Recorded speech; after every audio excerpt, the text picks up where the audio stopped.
¿Qué tal? Cordial saludo a toda nuestra audiencia que se conecta a esta transmisión. Hoy hablaremos sobre el estado de salud del Papa Francisco y todo lo que implica esto para la Iglesia Católica. Pero para hablar sobre este tema tenemos como invitado especial a Camilo Chaparro, él es periodista experto en temas de Vaticano. Camilo, bienvenido a pulso.com, ¿cómo ha estado? Mil gracias por la invitación, muy cordial, muy feliz de estar acá.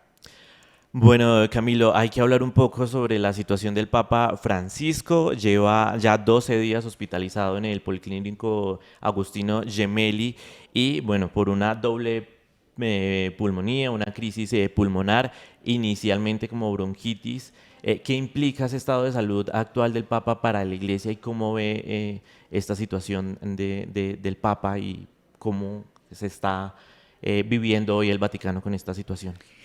Bueno, habrá que decir que todavía la condición es incierta. No hay nada más peligroso que un pronóstico reservado, porque eso es todo o es nada. Es decir, salen unos pocos días o hay una noticia fatalista.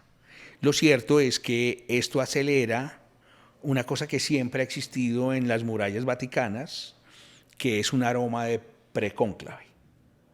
Yo creería, salvo que pase algo fatal en los próximos días, que la gran reflexión que se debe hacer haciendo Francisco es que ya no es el atleta de Dios, ya no es el pastor que camina al lado de su rebaño, porque el físico no le da. Son 88 años, un cardenal que nunca quiso ser papa, y eso es evidente y está probado. Un pontificado que él lo quería de 5 o 6 años y ya se extiende a 12 años, más toda la presión de ser la cabeza visible de un rebaño de 1.300 millones de católicos en el mundo. Entonces, esto lo que debe, insisto, llevar es a una profunda reflexión de él, de si es el momento de dar un paso al costado, que yo creo que lo está haciendo. Él reveló el año pasado que desde hace varios años él ya entregó su carta de renuncia al secretario de Estado Vaticano.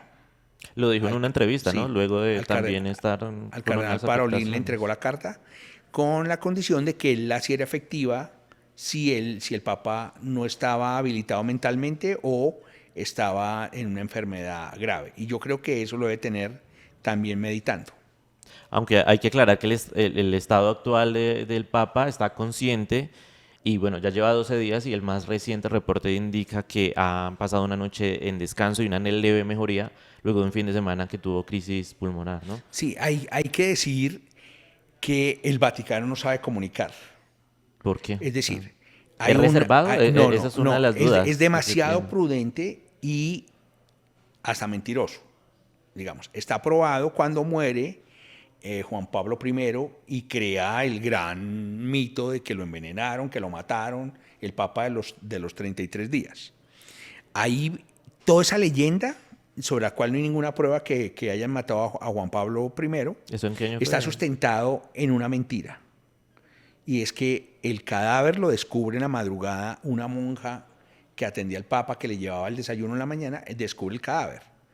Y por no decir que una monja había visto al Papa en pijama, se inventaron una novela que terminó llena de contradicciones y terminó en el que habían encubierto un asesinato. Entonces, ¿qué pasa hoy con la salud del Papa? Si usted hace un seguimiento de los 12 días, al comienzo los comunicados del Vaticano eran tibios. Estaba bien, tenía una neumonía y estaba bien, trabajaba, rezaba, atendía, trabajaba con sus asesores más cercanos. Y cuando hablan el jueves de la semana pasada, los médicos sí dicen, mira, hay un problema respiratorio delicado, pero el Papa no está fuera de peligro. Su situación sigue siendo crítica.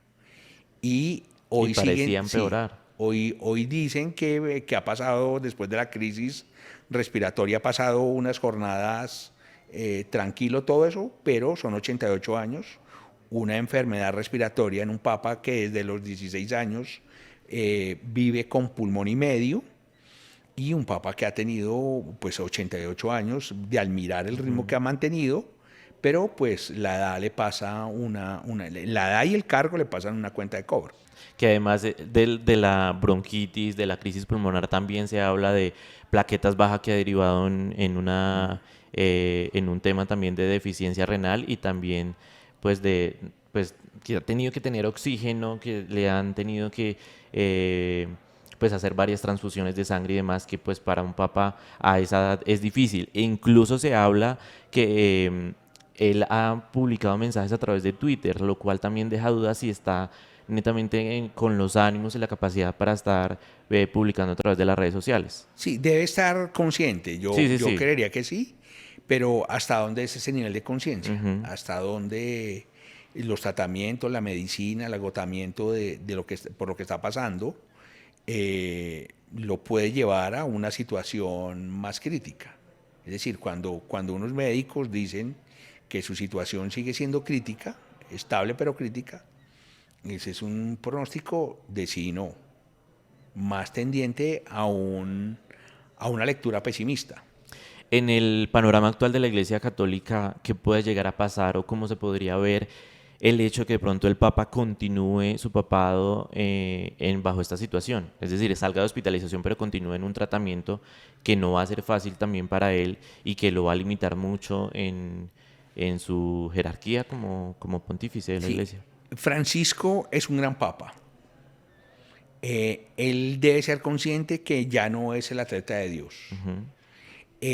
Su limitación física que le dolió mucho, por ejemplo, cuando lo pasaron del bastón a la silla de ruedas, que le dolió mucho a él de saberse impedido para moverse de alguna manera libremente. Y que dejó de viajar mucho, Sí, además. aunque si usted mira, sus viajes son impresionantes. Ujú. Entonces, yo creo que él debe estar en una reflexión interna de saber que su tiempo se agota y que hoy los papas tienen una fecha de vencimiento que la pueden determinar ellos mismos a través de la renuncia. Yo creo que él debe estar evaluando eso. Y vuelvo y digo, ya es un pontificado de 12 años, ya hay un colegio de cardenales perfilado por él, o sea, él ya dejó en la conformación del colegio de cardenales, dejó su legado de qué clase, de qué perfil de papa lo debe suceder. Yo creo que él debe estar pensando en su sueño que lo ha tenido siempre, de retirarse a vivir sus últimos años en un convento en Argentina. Es, o cómo se puede dar esa lectura de que tengamos dos papas continuos que renuncien, teniendo en cuenta que desde hace 500 años no se hacía, cuando lo hizo Benedicto XVI. Incluso algunos críticos dicen que podría volverse una moda de que los papas renuncien y renuncien. ¿Cómo se Sí, puede leer sí, esto en el mundo moderno también? digamos, pero no es malo. Ujú. O sea, en la iglesia ha sucedido en periodos que los papas renunciaban o los hacían renunciar, que era mucho más grave. Digamos, eso se va a normalizar. Ellos tienen derecho a decidir hasta dónde pueden llegar. Ratzinger presionó mucho a Juan Pablo II en sus años finales para que renunciara y en la conciencia, en la convicción Por de Juan salud, Pablo ¿no? II sí estaba que él se bajaba de la cruz hasta el último instante. Ratzinger renuncia porque le quedaron grandes solucionar la crisis de la iglesia, lo superaron los problemas y decidió dar un paso al costado, fue consecuente con lo que pensaba. El Papa Francisco, desde el comienzo, pues su pontificado lo dijo. Él dijo, yo aspiro que ese pontificado sea de 4 o 5 años, lo que llamarían un pontificado de transición, que era la voluntad del cónclave, pero ha resistido 12 y digamos, uno podría decir que podría resistir 1 o 2 años más. Yo no creo, yo creo que él está pensando en hacer efectiva su renuncia en el mediano plazo, dependiendo cómo salga del Policlínico Gemelli de esta crisis de salud. Y sería algo normal. Esto no causa trauma en una institución que lleva 2000 años. Su revolución, lo que quería hacer, ya lo hizo. El perfil del heredero ya lo tiene a través de los cardenales que ha elegido. Y son 137 cardenales con posibilidad de votar y de ser elegidos. Entonces su misión ya terminó. El cónclave de marzo del 2013 le dio a él una misión categórica. Ante tantos escándalos del momento, era limpia y ordena la casa de Dios. ¿Lo ha logrado? Míranos, y lo logró. O sea, el lobby gay que amenazaba con dar un golpe de Estado, Bueno, lo, hablemos un poco. lo desvertebró. ¿Cuál Pero era esa crisis? sí, ¿Cuál era esa no, la crisis crisis que era había cuando renunció Benedicto? ¿O lo que llevó a la renuncia de un Benedicto? lobby gay impresionante que amenazaba a Benedicto con darle un golpe de Estado. La filtración de documentos de la habitación privada de un papa como Ratzinger de mano de hierro. O sea, los cuervos filtraron documentos muy delicados en su momento. La curia vaticana estaba totalmente fraccionada. La pederastia era no un pecado mortal, era un delito gravísimo el abuso de los niños, con una complicación muy grave para el Vaticano, y es que los cardenales montaron un carrusel de encubrimiento. Es decir, un cardenal, un sacerdote que violaba, lo trasladan de iglesia y decían, ah, ya te cansaste de violar acá, te pillaron, vete para otro lado a violar. Y se inventaron entre el pontificado de Juan Pablo II y el de Ratzinger la tolerancia cero, que eso era un emblema publicitario. Quien lo hace efectivo dice, sí, la tolerancia cero no va a ser un emblema publicitario, sino que va a ser llevado a la práctica real. Fue Francisco, fortaleció y reformó los códigos penales del Vaticano y amenazó a los sacerdotes involucrados en estos escándalos con llevarlos ante la justicia ordinaria, y lo hizo, impuso la mano de hierro en ese tema. Dijo, esto no puede seguir pasando, y se acabó el carrusel macabro de los encubrimientos. El Banco Vaticano o Banco de Dios era una cueva protectora de narcotraficantes, corruptos, traficantes de armas. Todas las ovejas descarriadas consignaban y tenían su dinero lavándolo en el Banco de Dios, y eso lo acabó. Él volvió la banca vaticana un banco transparente, un banco que rinde cuentas y que está sujeto a la normativa internacional de vigilancia del sector financiero. O sea, él sí ha cumplido con su papel que le dio el cónclave. Esto me lleva justamente a ese libro que usted escribió en su momento, El Papa contra el Diablo. Supongo que habla un poco también de esto, de esos Sí, demonios todos están internos. los demonios. Pero esto también nos lleva a una crisis también de la iglesia interna, de los sacerdotes más conservadores y más de esta línea de la corrupción misma que tenía o que tiene aún la iglesia, a estar en contra del papa, a ser incluso antipapistas. Sí, había dos factores. Uno era el desprestigio de la iglesia por la pederastia, la corrupción, el oscuro banco de Dios, todo eso. Ese era un problema de prestigio que era muy grave en dos sentidos, en que la iglesia perdió en esos años, Mucha sobre todo credibilidad. de Ratzinger, se cree que perdió 300 millones de fieles. Bajó el número de gente que quería ser sacerdote, y el número de mujeres que querían ser monjas. Y quebró a muchas iglesias en el mundo. A la iglesia de Estados Unidos casi la quiebra las demandas por pederastia. Entonces, ese era un factor de desprestigio que preocupaba. Y internamente siempre han existido facciones. Es mentira que en la iglesia haya un ala liberal. La iglesia de por sí, por definición, es conservadora, por definición. Pero dentro de la línea conservadora hay unas líneas progresistas y unas líneas ultraconservadoras atadas a las tradiciones de la Edad Media. A ellos les gustaría volver a la misa en latín. Ujú. A lo Y, de antes del sí, Concilio Vaticano. para ellos Juan XXIII es un Papa negro. fantasma que no lo han querido. Como un papa negro, Sí, ¿sí? porque trató de sintonizar la iglesia con el mundo. A Ratzinger lo odian esa ala superconservadora, primero porque ha dado aperturas. El decir, yo no soy quien para juzgar a los gays, eso impactó. El permitir que las mujeres divorciadas y vueltas a casar puedan comulgar. El mensaje de darle apertura a la participación de las mujeres, eso no ha gustado. El Papa de por sí debe ser un defensor de los pobres. Francisco se matricula un poco en la filosofía no extremista, pero sí en contenido de los papas de Brasil, no de la teología de liberación, porque hay dos vertientes, pero sí algunos que decían, ¿por qué cuando alimento a los pobres me dicen que soy un santo y cuando pregunto por qué hay tantos pobres me dicen que soy comunista? Entonces, la vocación de un papa, más de un papa como este, que era un pastor, que siempre estuvo en su rebaño, que no era un cardenal de lujos, Era de barrio, ¿no? un factor importantísimo que lo marca a él es que él es inmigrante. Su familia sale de Italia a buscar la tierra prometida en Argentina, huyendo de las guerras y de la pobreza en ese momento de Europa.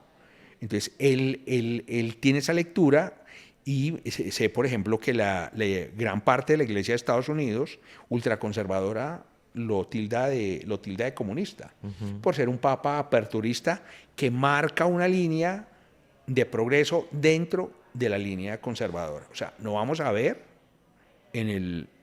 yo creo que nunca, por ejemplo, a una mujer oficiando misa. Eso no va a pasar. Eso no va a pasar. El siguiente gran avance de la iglesia en los próximos años sería permitir que los sacerdotes pudieran casarse. O sea, ¿Lo ve previsible? sí, eso, digamos, eso está marchando. Lo que pasa es que incluso está en la película El Cónclave, el símbolo de la tortuga. Cuando encuentran la tortuga, el mensaje es una iglesia que camina lentamente y así ha caminado 2000 años. Lentamente, es una iglesia que maneja su tiempo, es lenta en los cambios. Un cambio revolucionario ya se demora 200 años. Pero yo sí creo que el siguiente paso en los próximos años es permitir, además para sobrevivir, van a tener que permitir que los sacerdotes puedan tener pareja. Ese es un paso que va a ser revolucionario y lo llevan pensando 500 años.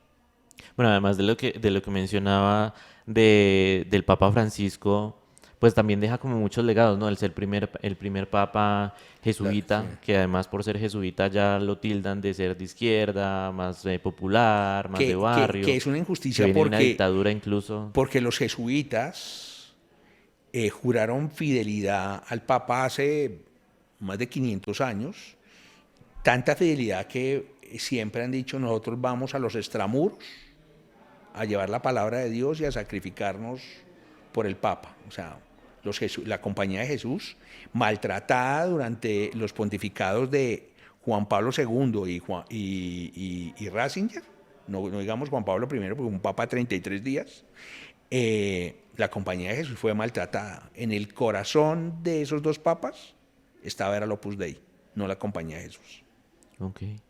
Dentro de todo este panorama que hablamos del Papa Francisco, lo que ha sido su legado, las sorpresas que ha dado su revolución interna, ¿cómo está la iglesia hoy, interna y externamente? ¿Se puede hablar de una crisis interna o cómo están esas divisiones también, hablando de un futuro cónclave, Sí. eventualmente si se da o cuando Hubo, se dé? hubo una amenaza de cisma hace 3 años, cuando el Papa dijo, por ejemplo, que él no era quien para juzgar a los gays, cuando permitió que las mujeres casadas y divorciadas y vueltas a casar pudieran comulgar, su apertura a bajar al Papa de ser un Papa rey a ser un pastor, con Ratzinger, con la renuncia de Ratzinger y la llegada de Francisco se acabaron los papas reyes. O sea, los papas de la tiara, la triple corona y de El poder de oro. Dios y poder terrenal, el oro, eso ya es del pasado. Entonces, hay una facción fuerte, camuflada un poco también, de ser muy conservadora, ultra conservadora. Pero el Papa logró sortear este, Sí, ¿qué es el cisma además para quienes un no... cisma es cuando la iglesia se rompe y se divide. Y hay un sector de la curia que desconoce Y al queda Papa. excomulgado? Sí, sí, que los excomulgan, los sacan. Pero la iglesia ha tenido 6, 7 cismas a lo largo de la historia y amenazó en un momento, hubo una amenaza de cisma porque lo consideraban un papa de avanzada, un papa demasiado, entre comillas, aunque no existe el término, digamos, el término adecuado es progresista, pero algunos decían que era un papa demasiado liberal y que estaba traicionando el legado de Dios y todo eso.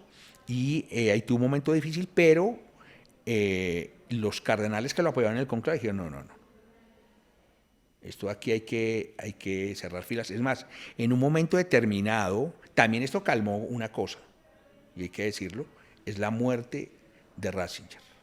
Ratzinger representaba la línea ultraconservadora del Vaticano y detrás de él se camuflaban muchos francotiradores de la curia tirándole a Francisco. Es un error histórico de Benedicto haberse renunciado y haberse quedado en el Vaticano. O sea, era una sombra. ¿Tuvo injerencia? Sí, claro. Tuvo injerencia porque él representaba primero a un papa rey y representaba a un papa ultraconservador. O sea, no hay que olvidar que durante 25 años Ratzinger manejó lo que se llamaba antes el Santo Oficio. Lo manejó y manejó el Vaticano con mano de hierro. Desde el poder que tuvo Ratzinger, incluso se llegaba a decir que Juan Pablo II reinaba, pero Ratzinger gobernaba. Entonces, ese poder y la figura de estar ahí al lado del Papa permitió que mucha gente radical, ultraderecha dentro de la iglesia, le disparara la cabeza al Papa a tratar de tumbarlo, de acabarlo. Si usted mira y hace un seguimiento cronológico, muere Ratzinger y se bajan los humos de los extremistas conservadores y el Papa tiene un momento de paz y consolidación de procesos, que además inteligentemente lo hizo es al llamar a nuevos cardenales, a nombrar nuevos cardenales. Hoy el colegio cardenalicio. Y que fue muy querido inicialmente por la gente, ¿no? La gente lo Sí, acogió muy bien. claro, pues un papa que llega Latino. a hablar en español, un papa que, digamos, hay unos simbolismos, un papa que vuelve al otro día a ser elegido a pagar el hotel, la residencia donde se quedaba en Roma, La llamada la telefónica. llamada, un papa que no usa los zapatos de las grandes diseñadores italianos que vestían al Papa y todo eso, sino que dice, yo me quedo con mis zapatos viejos, remendados, con mi sotana, no uso el Cristo de oro que me quieren dar, sino mi Cristo de plata que he tenido desde que era obispo de Buenos Aires.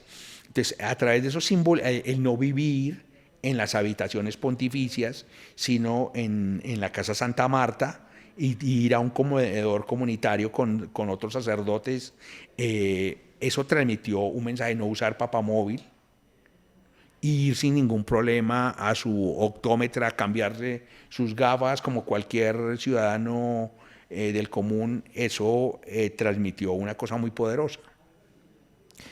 En términos políticos, si bien el mundo ha también girado un poco más hacia la derecha y también hacia gobiernos muy autoritarios, ¿cómo se vio esa figura del Papa y cómo está actualmente en términos políticos? Además que igual el Vaticano es un Estado. Sí.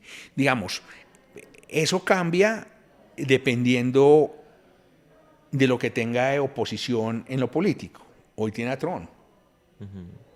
¿Qué es? Este es un papa que se opone a la política de Trump de, por ejemplo, sacar a los emigrantes, expulsarlos, él se opone. Este es un papa que dice que hay que tejer puentes y no crear muros. Que chocó incluso con el presidente de Argentina, ¿no? Sí, En su momento. Milei lo usó. Milei llegó a Y decir después que calmaron. era Satanás, que era lo peor, que era comunista, pero una vez Milei gana, usted vio, fue y se abrazó al Papa y lo trató como su mejor amigo. Milei lo usó políticamente. Y el Papa es consciente de eso, que pasa es que no puede pelear con Milei como no pelea con nadie, porque el Papa y la Iglesia representan el perdón. Pero evidentemente muchos sectores, sobre todo de Estados Unidos, lo consideran un Papa comunista. Ok. Dentro de ese manejo interno de la Iglesia con la situación actual de salud del Papa, ¿cómo se podría estar moviendo entre los cardenales si se estuviera haciendo ya una campaña religiosa y política para ir por esta línea, para elegir a uno o a otro, o para empezar a hacer también esos entramados y estigmas con uno o con otro cardenal elegible? Siempre que eligen un Papa, al otro día de promulgarlo, comienza un precónclave. O sea, puesto un papa a sus espaldas, comienza a marchar un precónclave. Más como un papa como él, e incluso como Ratzinger, como Benedicto XVI, que eran pontificados que se suponían de transición. Un papa de transición es de 6, 7 años, 8 años a lo sumo. Es un papa que nombran con una edad alta para que en teoría no dure mucho y permita la renovación. Entonces, elegido o nombrado a las espaldas del papa, comienza el rumor de quién no podrá suceder y el precónclave. En una entrevista también, creo que a la cadena COPE en España, el año pasado, Francisco dijo, cada vez que el papa se enferma de manera grave o leve, hay viento o hay huracán de cónclave. Y hoy hay un huracán de cónclave. O sea, hoy es más evidente que ya hay eso, que se hace en secreto. ¿Por qué? Porque en las normas de la Iglesia, hablar de precónclave y candidatos es tiene un castigo muy grave que puede ser incluso la excomunión. O sea, tienen que hablarlo Eso en todo lo secreto. hablan en secreto, porque el que se debe pillar lo pueden excomulgar. Están las normas de eso que nadie puede, porque lo entienden que es como una conspiración. Pero es evidente que el mismo Papa, al perfilar el colegio cardenalicio que él quiere, lleva evitablemente a que ya hay unos candidatos. ¿Cuáles son en estos momentos esos cardenales elegibles a papa o Mira, papables? usted se puede sentar y coger los 137 cardenales que van a entrar al conclave y puede apuntarle a cualquiera. Hoy, evidentemente, el que tiene aparentemente la bendición y pica en punta es el filipino Tagle. Tagle tiene varias cosas a su favor. No es ni joven ni viejo, está por los 77 años. 67 años. Sí, está entre los sardinos, pero allá sardinos es entre 60 y 70. Entonces, Tagle, ¿qué tiene? La iglesia elige papa para la necesidad que tenga el mundo o la iglesia. ¿Cuál es esa Juan necesidad? Pablo II tenía la necesidad de pelear contra el comunismo. Okay. Traen un papa polaco, afín a Solidaridad, anticomunista, ultraconservador, y él y la alianza con Ronald Reagan, también católico, presidente de Estados Unidos católico, terminan con el muro de Berlín y la Europa Oriental.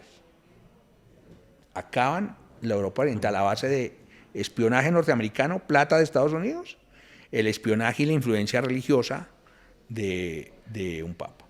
A Ratzinger lo traen por la necesidad necesitaban de premiarlo, porque un tipo que había con poder 25 años en el Vaticano, y necesitaban un papa de transición, un papa rápido por la edad, sabían que no iba a durar mucho, efectivamente no duró, 7 años, sale. Hoy a Francisco lo nombran porque necesitaban un barrendero de Dios, alguien que barriera la casa. Toda esa mugrera que Sacara había en toda ese la momento. mugrera, te sacara todos los fantasmas, espantara todo eso, un barrendero de Dios, un tipo que pusiera la casa en orden, lo hizo. ¿Qué buscan ahora? Asia. En la reorreligión, esto lo digo, esto no es que se lo inventaron ayer, ellos llevan pensándolo 100 años. Ellos apuntan a conquistar más fieles. No hay que olvidar que incluso en Europa, y sobre todo en América Latina, la religión católica la impusieron a la fuerza. O sea, nosotros nos la trajeron detrás de la espada y de los caballos y la búsqueda del oro, nos impusieron la Biblia y nos impusieron la religión católica. Entonces, ellos hoy miran, digamos, no a la fuerza, pero estratégicamente miran nuevos focos religiosos en el mundo. Europa está agotada. Europa, la religión católica, hace años va en retroceso. En América Latina se sostiene sobre los hombros de Brasil y México. Y en el mundo la religión católica hoy se sostiene sobre esos dos hombros y en Asia, sobre Filipinas. Filipinas tiene cerca de 100 millones de católicos. Es el mayor foco religioso En Asia. en Asia y el tercero en el mundo. Entonces, ellos perfilan China. China es un país de 1.400 millones de habitantes, con un número creciente, todavía leve, pero significativo en términos de crecimiento, de bautizados en la religión católica, sin que ningún papa haya pisado la plaza de Tiananmen. Y con las complicaciones del régimen chino con la Iglesia Católica, pero ellos ven la posibilidad de meterse de frente en Asia y llevar la religión católica. Tienen el enclave filipino y por eso Tagle es importantísimo, porque Tagle es filipino, de padres hindúes y con origen chino, Progresista además. Y seguidor también del de la Papa línea, Francisco. Francisco. Entonces, hoy las apuestas están en eso. Ahí está Madariaga y están otros, pero hay una cosa, incluso se habla de la posibilidad de que vuelvan a un papa italiano que yo no creo. Es más, no creería ni que un papa europeo. Que incluso cuando eligieron a Francisco había entre los papables un cardenal de Brasil, ¿no? Claro, pero incluso había dos de Estados Unidos. Uno era O'Malley, que sigue siendo muy importante. La iglesia de Estados Unidos, la iglesia alemana, los belgas eligieron a Francisco. Okay. Se habla de un papa norteamericano que tiene un problema. Es que siempre... Estamos hablando de... No, cualquiera puede ser. Ah, Ahí ok, tienen, porque ahí es tienen que varios. aquí tengo a uno que es Raymond Leo Burke, de Sí, 76 sí. años, pero es ultraconservador. Sí, no, digamos, siempre en la visión moderna ha estado la posibilidad de un papa norteamericano. Eso tiene dos chistes que tienen fondo, es que siempre se ha dicho, si elegimos un papa norteamericano, va a decir que lo impuso la CIA. Y lo segundo que va a hacer un papa norteamericano después de aceptar el cargo es montar un McDonald's en el Vaticano. Digamos, eso lo lleva, el chiste va que sería una influencia no muy bien vista en un mundo polarizado. O sea, la iglesia debe mostrar de alguna manera neutralidad. Y montar un papa norteamericano va a tener muchísimas lecturas no muy sanas para el Vaticano. Bueno, le digo, ellos mismos dicen, van a decir que eso lo impuso la CIA y que aquí va a mandar McDonald's. Entonces es complicado. Entonces, usted coge los 138, 137 cardenales menores de 80 años que hoy pueden entrar al cónclave y cualquiera. No hay que olvidar una cosa que también es cierto a lo largo de la historia, salvo en el caso de Ratzinger, porque era un pontificado cantado que Ratzinger iba a ser papa. Todo aquel que entra papable a un cónclave sale como cardenal. ¿A qué se debe? Es que en conclave adentro las intrigas pueden pasar muchas cosas. O sea, esa guerra que la gente y los invitamos a que vean la película, Ya iba hacia allá. sí, ¿No? esa guerra sucia incluso. Sí se ve, o sea, Claro, sí es eso han filtrado documentos de la dentro vida del privada. cónclave, a pesar de los secretos. La y lo de noche anterior a los cónclaves, les filtran de todo. Les buscan mujeres, amantes, hijos, negocios. Ahí juega un papel importante la prensa italiana, ¿no? Claro, ha sido usada bien y mal, digamos. Las intrigas es una lección, o sea, es una lección de un superpoder. Son 1.300, 1.400 millones de católicos en el mundo. Dicen, y es verdad, que la red de espionaje más fuerte y más poderosa por encima de la CIA, del Mossad, de la antigua KGB, del MI6 inglés, es la del Vaticano. Es que el Papa tiene curas y monjas en todo el mundo. O sea, el Papa no necesita llamar al nuncio apostólico en Colombia para decirme, oiga, ¿cómo está eso allá? Llama al sacerdote del pueblo más olvidado de Colombia a decirle, bueno, ¿eso cómo lo ven desde allá? Es una red de espionaje real, de influencia, son 1.400 millones, representará a Dios, 2.000 años de tradición. Si un cardenal, si un sacerdote no sueña con ser papa, pues está en el lugar equivocado, es como un soldado de carrera que no quiera ser general. Que eso se ve en la película. Bueno, para contexto acá un poco, el año pasado, a finales del año pasado, se lanzó una película Cónclave que ha generado muchas sorpresas porque ya ha recaudado más de 100 millones de dólares en taquilla y en este momento está nominada a los Oscar, A ocho ocho, nominaciones. ocho nominaciones y además también estaba nominada como mejor película del año porque esa sorpresa y por qué estas películas llama tanto la atención en el público y específicamente Cónclave, que además demuestra toda la lección del Papa y todo lo que puede haber detrás, no solamente en temas de corrupción, sino también ese llamado del Espíritu Santo, como se dice que se suele hacer esta lección del Papa. Sí, porque por un factor, y es que aunque tiene unos errores históricos, le apunta al corazón del problema, que es toda la intriga que hay para elegir un papa. O sea, lo más real de la película, lo más real, es el factor de intriga, la ambición del ser humano de ser papa. O sea, todas las intrigas a lo largo de la historia, incluso la historia moderna, contemporánea, se han dado. Eso es una guerra de intrigas. Y hecho El el demonio cuento, en el mismo Vaticano, se podría decir. es el Espíritu Santo que se supone que, o sea, la reunión, el conclave se realiza, la votación del conclave en la Capella Sistina bajo los frescos del juicio final de Miguel Ángel, donde se supone que la única y máxima influencia es la del Espíritu Santo. Pero allí chocan dos fuerzas, el Espíritu Santo contra Maquiavelo. ¿Yo cómo hago para ganar? Y hay alianzas. Es decir, y voy a un hecho rápido. En la elección de Ratzinger, muerto Juan Pablo II, habían dos corrientes definidas, la ultraconservadora y una progresista. La ultraconservadora representaba a Ratzinger y la progresista en el cardenal de Milán, Carlo Maria Martini. Demasiado, o sea, ese sí era liberal. Ese sí era un liberal, ni siquiera liberal, radical. En términos más prácticos, guerrillero. Ese tipo sí hubiese cambiado la iglesia de un santo. Un tipo con todos los méritos para ser papa, pero ese sí era liberal, liberal.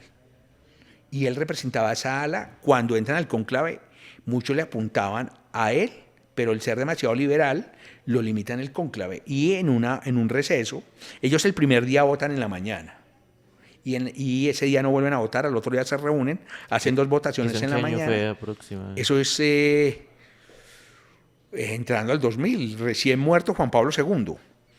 2005, recién muerto Juan Pablo II, entran al conclave de Ratzinger y Carlo Maria Martini era el representar a la progresista, pero era tan progresista que los mismos progresistas le tenían miedo. Un cambio tan radical. Entonces, en el conclave, Carlo Maria Martini se da cuenta que él no iba a ganar y en un receso le dice votemos por Francisco, por Bergoglio. Y Bergoglio es la oposición a Ratzinger. Y el cónclave se entraba porque nadie lograba obtener la mayoría para ser papa. Aunque punteaban las votaciones Ratzinger, Bergoglio se le atravesó. En política, los analistas han dicho que Bergoglio debió negociar, o sea, buscar una tercería. Decir, bueno, yo doy un paso al costado, pero Benedicto da un paso al costado y elegimos A otro. o un A tercero. un tercero. ¿Por Pero, qué cree que no se dio? También la porque, filosofía de... porque Francisco es un buen hombre. Francisco es un verdadero santo. Francisco es un gran papa. Y un tipo muy coherente y dijo Que se haga la voluntad. que se haga la voluntad. Y aquí sí hay un ser superior porque pues, tenía la experiencia, tenía la formación. Teológicamente, Ratzinger fue muy fuerte, un académico, un intelectual. Y él en el conclave da un paso al costado y dice, yo me sumo a la corriente para evitar una fracción, una división grande, me sumo a la corriente y eligieron a Ratzinger. A Ratzinger lo eligen porque Francisco, en ese momento el cardenal Bergoglio, da un paso al costado. Entonces, sí hay política y hay guerra sucia. Siempre va a haber guerra sucia. Además, vuelvo y digo, la lucha por un superpoder. Dentro de esos papables también está sonando dos de África, ¿no? O sea, también hay uno de Ghana, Peter Turcon, de Sí. 76, y hay otro que está sonando mucho, Robert Sara, de Guinea, Sí. 79 Mire, años. los papas de África han sido un mito siempre. De traer un papa negro, todo eso. Se dicen que, que el papa negro es Bergoglio, por ser de la Compañía de Jesús y por lo que representa. Bueno, le digo, es muy incierto apuntarle a alguien, sería una jugada muy arriesgada de elegir eso. Lo que habría que preguntar es: ¿la iglesia está preparada para un papa negro? Digamos, Pero ya lo tuvo que es un un papa polaco. negro, que siempre que hay cónclave y siempre que están en esa elección llega el rumor del papa negro Es y que todas esas las hay una serie, mira, hay revelaciones. una serie de profecías de Nostradamus, San Malaquías, del Papa Negro y del fin del mundo. O sea, Ujú. esos son, Siempre que hay cónclave sale a sí, relucir. cuento una historia. San Malaquías, un monje irlandés de la Edad Media, predijo que una vez se agotaran las tumbas debajo de la Basílica de San Pedro, las tumbas, era el fin del mundo. Eso se debía cumplir con Juan Pablo II. Entonces los expertos en San Malaquías decían: uy, se muere Juan Pablo II y es el fin del mundo, porque en el espacio que hay debajo del Vaticano para las tumbas de los papas queda solo un espacio. ¿Qué hizo, qué hizo el Vaticano? Trasladó cuerpos. Es más, Juan Pablo II no estuvo sepultado en el sótano del Vaticano y lo subieron a la basílica. Abrieron ese espacio y lo subieron a la basílica. Y a otros lo sacaron, otros restos los sacaron y los llevaron para otros lados. Y abrieron como 30 tumbas más. Para que quedaran nuevamente Para ubicados. decir: mire, no existía el tal mito de San Malaquías. Entonces,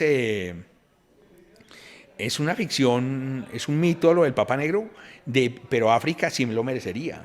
Pero al decir papa negro significan De raza negra, de raza africano. negra o de espíritu No, no, no, negro. no, africano. Un Ok. papa africano, digamos, ya dijeron un polaco.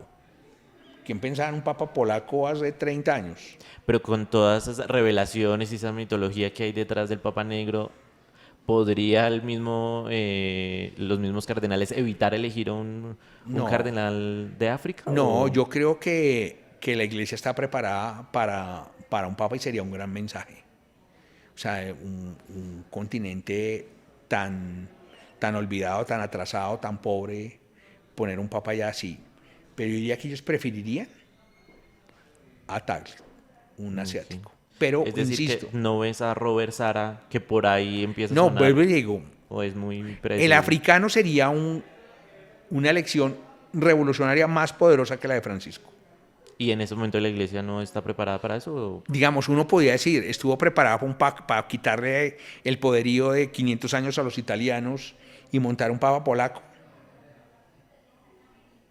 Uno diría que no, pero lo nombraron y les fue bien. O sea, Y después pusieron uno latino. Juan Pablo II, pues, es el verdadero atleta de Dios. 57 años, además súper joven, quemó 3 generaciones de cardenales. Después volvió a un papa alemán. Y después Francisco. O sea, sí, sería un golpe de super avanzada que eligieran un papa africano. Sería un mensaje muy poderoso, demasiado poderoso. Pero en ese momento, ¿cómo ve el colegio cardenal? ¿Va a seguir por esa línea Es muy, digamos, progresista o ¿cuál más está perfilado? centro? ¿Cuál es el perfil que Francisco dejó por los consistorios? Los consistorios son nombramientos de cardenales. Ha hecho como 6, 7. Hoy tiene, vuelvo y digo, el cupo lleno de cardenales electores. ¿El perfil qué es? El conclave que se viene, sea mañana o en un año o en 6 meses, va a ser el conclave más universal de la historia. 136, 137 cardenales votando y posibles y elegibles. El mayor número de países con cardenales en un cónclave. El mayor número de países pobres y atrasados en un cónclave. El mayor número de cardenales no dependientes de la curia italiana en un cónclave. Va a ser el cónclave más universal de la historia. Y con la situación política actual, ¿cómo ve que podría estar moviéndose ese cónclave con... No, ellos aspirarían a mantener un papa no europeo, Ujú. no europeo, apuntarle a Asia o África, a un papa eh, por encima de los 65 años y de lo más lejos geográficamente de Europa.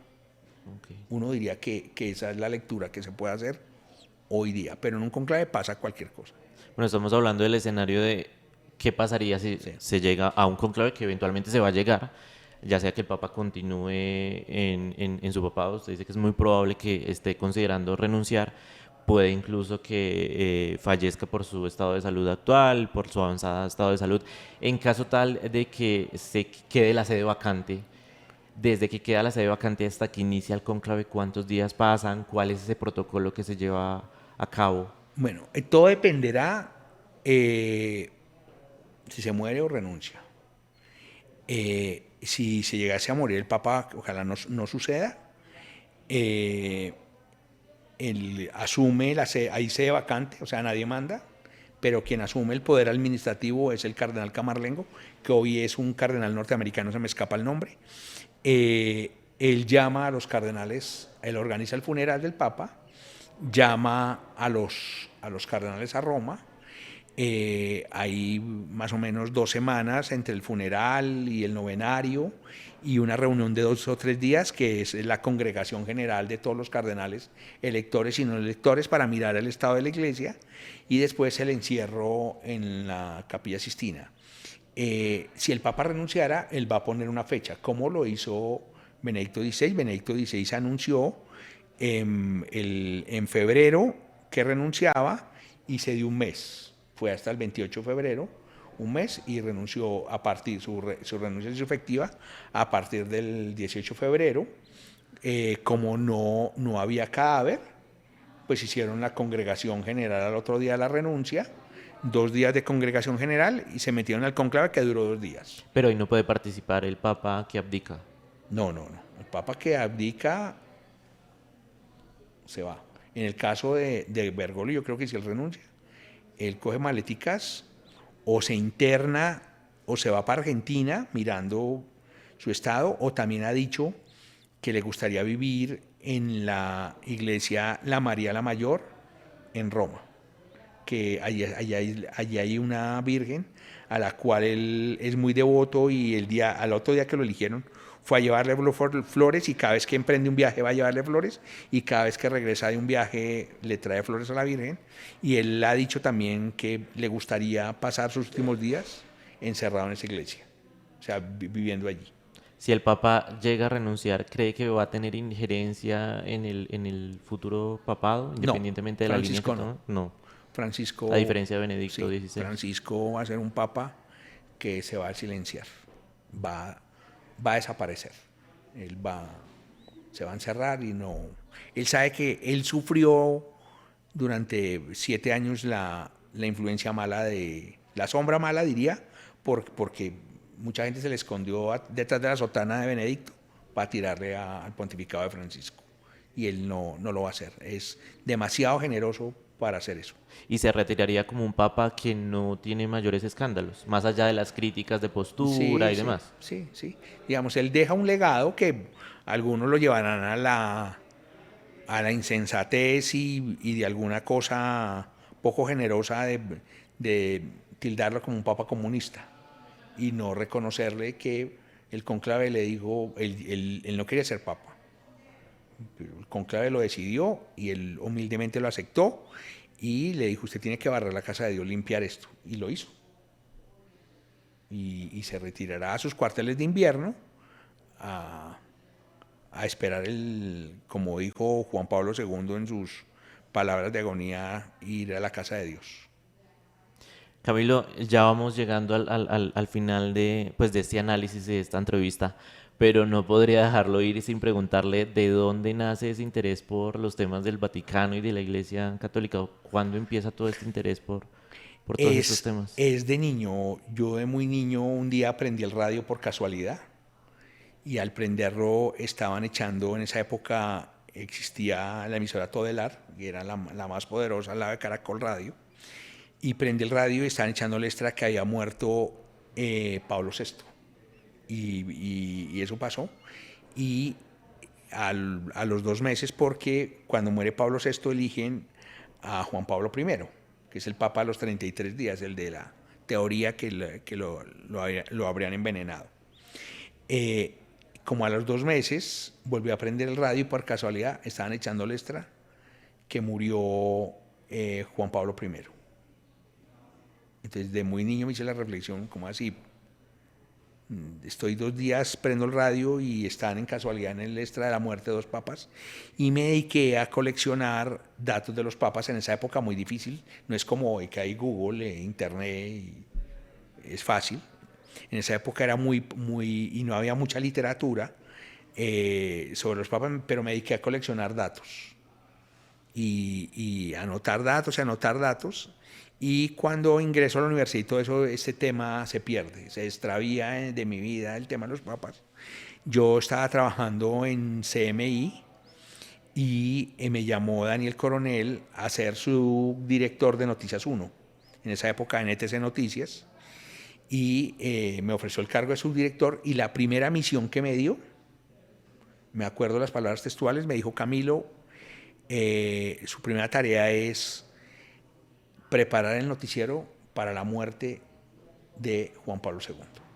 Entonces yo dije, me acordé de lo que me había pasado de niño y dije, ese es un tema que me persigue, porque como así que años después de abandonar esa como disciplina de investigar sobre eso, mi primera tarea que me da como un cargo como subdirector es preparar un noticiero para la muerte de Juan Pablo II. Entonces volví y reactivé el amor por la historia del Vaticano y me dediqué juiciosamente a buscar toda la literatura. En esa época todavía estaba muy incipiente Internet y Google ni existía. Entonces me dediqué a buscar todos los libros habidos y por haber y comenzar a estudiar el tema. Juan Pablo II muere como 7 años después de esa misión. Entonces, pero fueron siempre intensos porque estaba la misión ahí que me ha encomendado de comenzar a preparar, no solo buscar imágenes, sino comenzar a saber. Yo trabajaba en RCN y me acuerdo que se burlaban cuando yo comencé a hablar entró a la agonía de Juan Pablo II, del cardenal Camarlengo, y la gente decía, ¿eso qué es? Entonces es un tema apasionante que nace de ahí. Y que incluso también ha estado cubriendo con claves. Sí. ¿Cómo fue también esa experiencia? Digamos, me ha tocado como periodista 2, que es el de la muerte de Juan Pablo II, pero ya directamente la renuncia de Benedicto. No, es una experiencia literalmente de Dios, porque no es una elección cualquiera, es una elección histórica. Quien se ponga a leer la historia de la Iglesia encontrará que es súper fascinante. La gente se queda muchas veces en algunos retoques de la actualidad, pero esto es muy profundo. O sea, en un minuto, esta es una iglesia que nace de un señor que se llamaba Jesús, que lo crucifican y el tercer día sube al cielo, con una mujer protagónica, que es María Magdalena, que la confunden a propósito de la iglesia en la Edad Media con María la prostituta, para quitarle el valor de María Magdalena. Jesús llama a 12 apóstoles, todos judíos, pescadores. En esa época un pescador no era un pobre, era un rico. El pescador era hoy como ser dueño de un banco, pues guardadas las proporciones. Los pescadores en esa época no eran pobres, eran judíos. Elige a un tipo para que lo traicione. Que ese es un cuento que yo tengo una teoría, que el elegido, el favorito, era Judas. A Judas le da él el papel más difícil, que es traicionar al Hijo de Dios. O sea, el papel más tenaz de Jesús que le da a alguien es a Judas. O sea, no era Pedro como se creía. No, o sea, en la teoría de la iglesia está Sí. que es Pedro, pero Pedro fue un No, traidor. sí, también. Acuérdate, me Pedro. negarás 3 veces antes de que cante el gallo. Cuando a Jesús lo crucifican, todos los apóstoles salen a esconderse.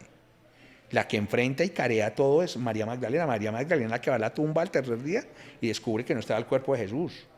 Y María Magdalena juega un papel importante. Durante 300, para resumir rápido, durante 300 años, 3 siglos, son perseguidos. Los católicos, los cristianos son perseguidos por todos los emperadores durante 3 siglos.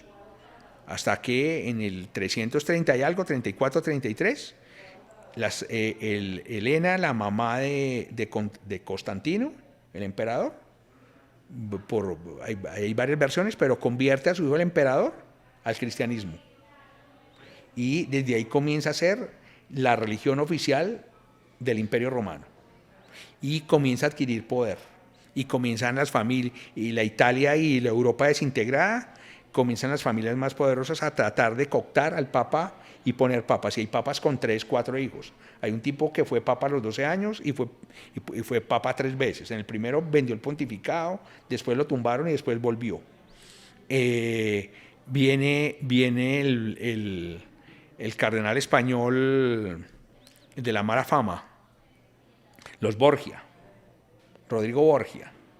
Rodrigo Borgia es un santo al lado de muchos otros.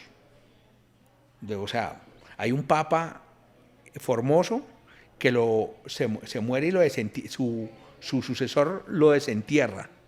Con, 3 años después de muerto, con el objetivo de... hacerle un juicio al papa. Se llama el juicio cadavérico. Desentierran a Formoso, lo visten, los restos, ya 3 años sepultado. Lo visten con las prendas de un papa, le nombran un abogado y lo someten a un juicio donde no lo podían condenar a muerte y estaba muerto. No lo podían condenar al destierro porque pues, el tipo estaba muerto. Entonces lo condenan a 2 penas, a quitarle las investiduras papales, entonces le quitan todo el ornamento papal para lo que le han vestido al cadáver, lo amarran a un caballo y durante 2 días lo arrastran por las calles de Roma amarrado a un caballo el cadáver y después lo tiran al río. De allí después rescatan los huesos. Y Borgia es un santo al lado de muchos, hay al menos 33 papas grandes pecadores. Hoy hay 266 papas, hay como 33. Además hubo un libro famoso que llamaba Los papas malos, los papas contra Dios. Eso. Viene la Edad Media y el Renacimiento es patrocinado por la Iglesia. O sea, los grandes pintores y escultores fueron patrocinados por la Iglesia. Crean el Vaticano y tienen poder hasta el siglo XIX, cuando se integra Italia. Con la integración italiana, reducen al Vaticano, le quitan el ejército al Vaticano, le quitan las tierras al Vaticano y lo reducen a 44 hectáreas.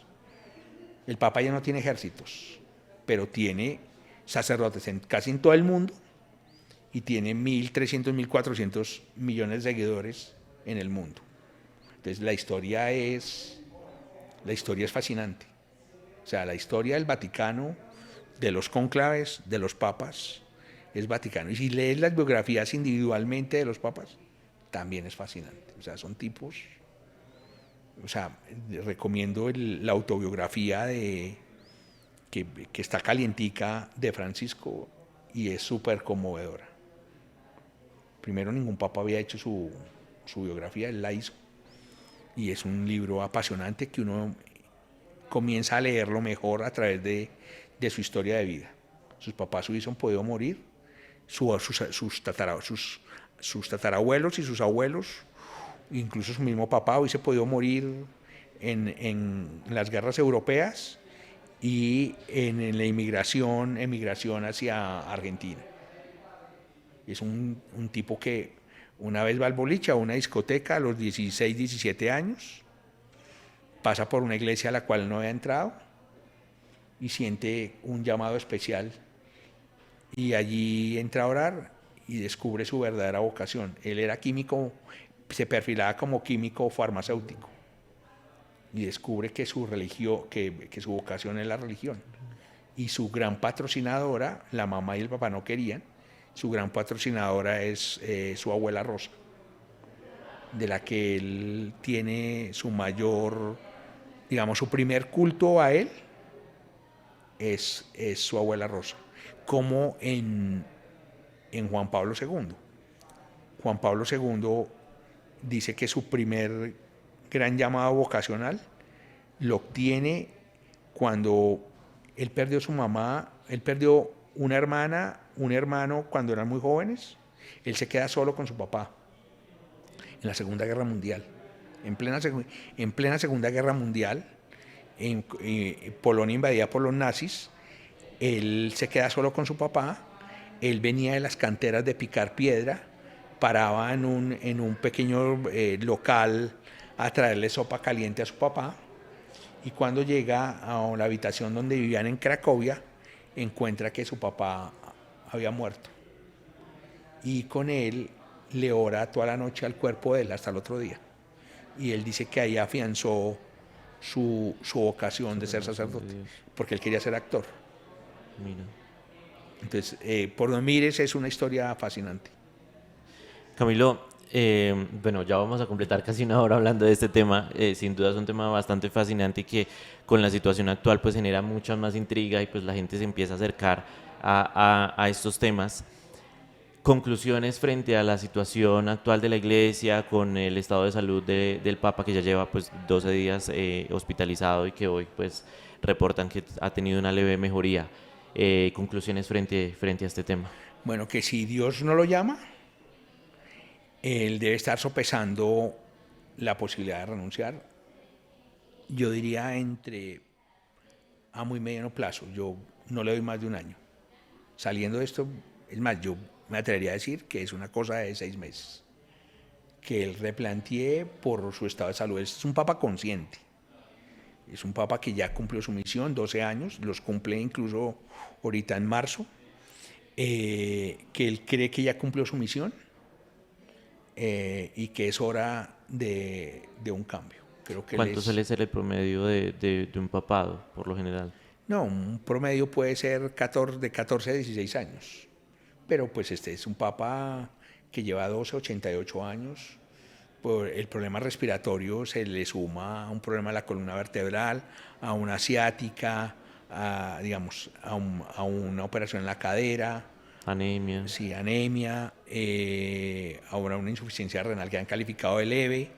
Entonces es un papa que es consciente que Dios necesitaría a alguien más, físicamente más completo, porque pues el trabajo del papa es un trabajo de 24 horas, con una carga espiritual y laboral material muy intensa, que él debe sentir también ese agotamiento ya, que le faltan fuerzas y es consciente que la tarea ya la hizo.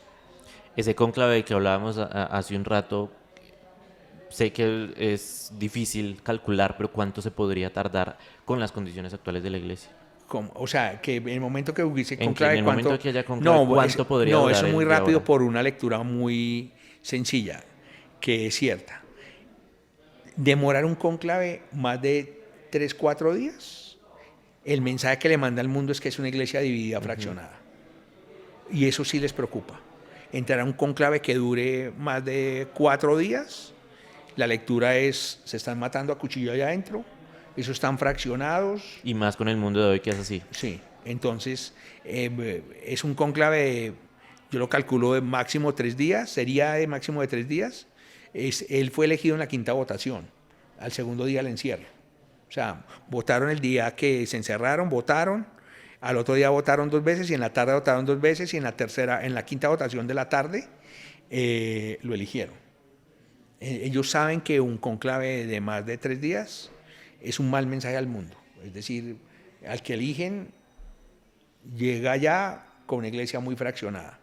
En cambio, un cónclave rápido da la sensación de que hay unanimidad y que encontraron a la persona que querían de una manera muy rápida, sin mayor traumatismo. La guerra se está dando ahora. Digamos, de alguna manera, cuando entran al cónclave, las primeras votaciones sí es para medir el terreno, es para medir fuerzas. Cada quien qué tiene, qué hay lo que hay acá, cuál es el panorama. Eso sí es cierto, pero ellos son conscientes de que un conclave de 3 días es mala señal para el mundo. Camilo Chaparro, periodista especializado en temas de Vaticano, muchísimas gracias por este análisis y hablar pues de todos estos temas que sabemos que lo apasionan bastante. Gracias por estar aquí en Pulso.com. Listo, mil gracias por la invitación, muy generosos, y los invito a que estén al tanto de esta noticia que, pase lo que pase, será trascendental, será muy importante. Gracias. Gracias de nuevo y a nuestros seguidores los invitamos a seguirnos en todas nuestras redes sociales, pulso.com, y a que se suscriban a nuestro canal en YouTube. Hasta pronto.